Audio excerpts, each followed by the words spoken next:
تو مولا علی کے لیے کفار کے اندر بغض تھا اور وہ کینہ ان کے اندر پایا جاتا تھا، اور مولا علی سے بغض یہ کفر کی، نفاق کی علامت ہے۔ مولائے کائنات کا تذکرہ جتنا تاریخ میں آپ کو ملے گا، اتنا تذکرہ کسی اور شخصیت کا بعد رسالت نہیں ملے گا۔ غزل کے شعراء کے ہاں آپ دیکھیں، ان کی غزلوں میں مولا علی کا ذکر ملے گا۔ کوئی شاعر، میں بڑے دعوے سے یہ بات کہہ رہا ہوں کیونکہ میں نے مولائے کائنات کے دور ظاہری سے لے کر عصر موجود تک 1400 سال میں ہر صدی کے غزل گو شعراء کے وہ کلام جمع کیے ہیں جو مولا علی سے متعلق ہیں۔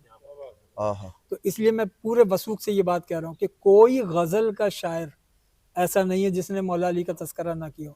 پھر صوفیاء کرام کے ہاں تو آپ کو بہت ہی نمایاں نظر آئے گا کہ جیسے حضرت نور الدین عبد الرحمن جامی، وہ کہتے ہیں کہ علی شاہ مرداں امامن کبیرہ کہ بعد از محمد شد بشیرن نذیرہ، علی انبیاء را دلیل است برحق، علی انبیاء را دلیل است برحق، علی اولیاء را ولی نصیرہ۔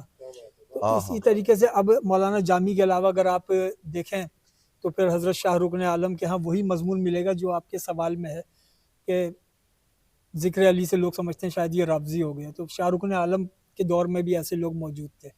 شاہ رکن عالم نے اس کا منظوم جواب دیا تھا کہ من علی را دوست دارم خلق می گوید رافضی، من علی را دوست دارم خلق می گوید رافضی، پس خدا و مصطفیٰ و جبریل باشد رافضی۔ کہ اگر میں علی سے محبت کی وجہ سے اگر میں رافضی ہوں تو تنہا میں نہیں ہوں، پھر خدا بھی، مصطفیٰ بھی، جبریل بھی، اس لیے کہ یہ محبت علی تو ان سب میں بھی مشترک ہے۔ پھر اسی طریقے سے محبوب الہی نظام الدین اولیاء، آپ نے مولا علی کے لیے جو کمال انداز اختیار کیا اپنے کلام میں، اس کلام کا مقطع ڈاکٹر صاحب نظام الدین اولیاء کہتے ہیں کہ نظام الدین حیا دارد کہ گوید بندہ شاہم، مجھ نظام الدین کو یہ کہتے ہوئے حیا آ جاتی ہے کہ میں اس شاہ کا بندہ ہوں۔ نظام الدین حیا دارد کہ گوید بندہ شاہم، ولیکن قمبر او را یک کمینہ گدا باشد۔ میں علی جیسے شاہ کا بندہ کہلانے کا تو اہل نہیں، لیکن علی کے غلام قمبر کے غلاموں میں سب سے چھوٹے درجے کا غلام میں ضرور ہوں، اور کہنے والے ہیں نظام الدین اولیاء۔ پھر یہ حیدر کرار کا تذکرہ حضرت شاہ نیاز بریلوی رحمۃ اللہ تعالی علیہ، جن کی نسبت نیازی کہلاتی ہے، چشتی نظامی سلسلے کے امین ہیں، انہوں نے کہا کہ پیمبر برسر منبر نشست و خواند مولایش، پیمبر برسر منبر نشست و خواند مولایش، تا مولایش را باشد اندر خلق برہانے، کہ پیمبر نے برسر منبر مولائے کائنات کی مولائیت کا اعلان کیا تاکہ مولا علی کی مولائیت مخلوق میں اللہ کی ایک دلیل بن کر موجود رہے۔ تو صوفیاء کرام کے ہاں تو آپ کو علی علی ہی ملے گا۔ قلندر کی دربار میں چلے جائیں، حیدر یم قلندرم مستم بندہ مرتضی علی ہستم، اور پھر حیدر کرار کے اس قصیدے میں جب قلندر نے تعلی کہی، تعلی وہ شعر ہوتا ہے جس میں شاعر اپنی شان بیان کرتا ہے۔ تعلی کا جب مصرع کہا تو انہوں نے کہا کہ پیشوائے تمام رندانم، میں سارے رندوں کا پیشوا ہوں۔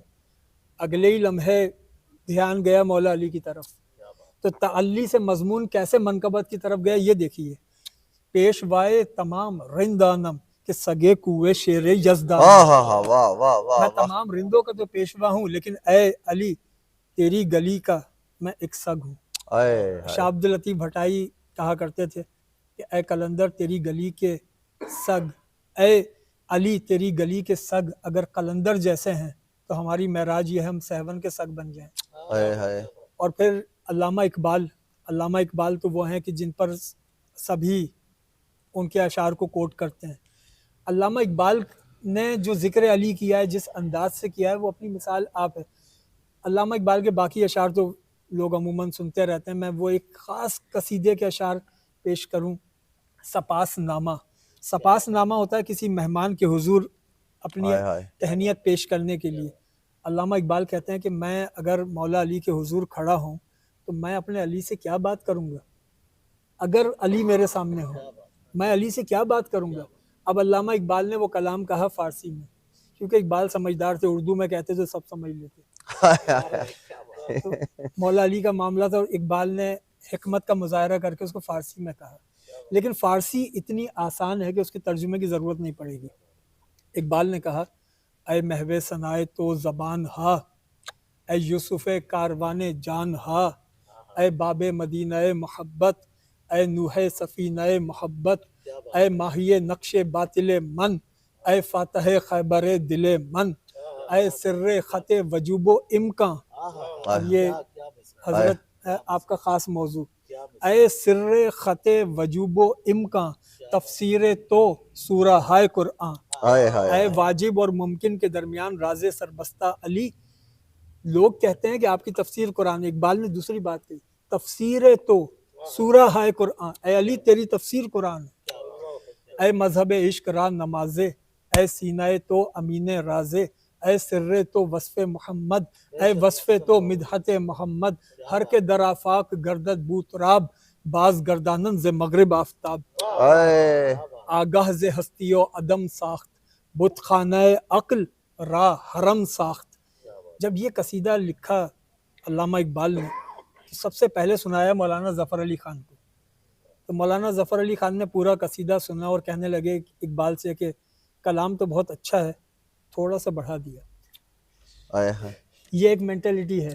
انہوں نے کہا جی بہت اچھا کلام ہے، تھوڑا سا بڑھا دیا. تو علامہ اقبال نے اس قصیدے میں پھر 2 اشعار کا اضافہ کیا ہر دور کے ظفر علی خان کو جواب دینے کے لیے. ہر دور کے ظفر علی خان کو، ہر دور کے مولانا ظفر علی خان، ہر دور کے مولانا ظفر علی خان کو جواب دیا. اب اقبال ان کو جواب دے رہے ہیں. اقبال نے کہا آگاہ ز ہستی و عدم ساخت. آگاہ، اقبال نے کہا کہ دانم کہ ادب بضبط رازست، جانتا ہوں کہ ادب تو خاموشی میں بھی ہو جاتا ہے. دانم کہ ادب بضبط رازست، در پردہ خاموشی نیازست، خاموشی کے پردوں میں بھی نیاز مندی ممکن ہے. اما چے کنم مائے تولا، لیکن میں کیا کروں اس کے تولا کی شراب. تند است بروں افتد ز مینا، کہ دل کی بوتل کے کانچ میں رہتی نہیں ہے، شیشہ توڑ کے باہر آتا ہے. وہ اقبال کبھی کہتے ہیں کہ جہاں سے پلتی تھی اقبال روح کمبر کی، ہمیں بھی ملتی ہے روزی اسی خزینے سے. ہمیشہ ورد زباں ہے علی کا نام اقبال، کہ پیاس روح کی بجھتی ہے اس نگینے سے.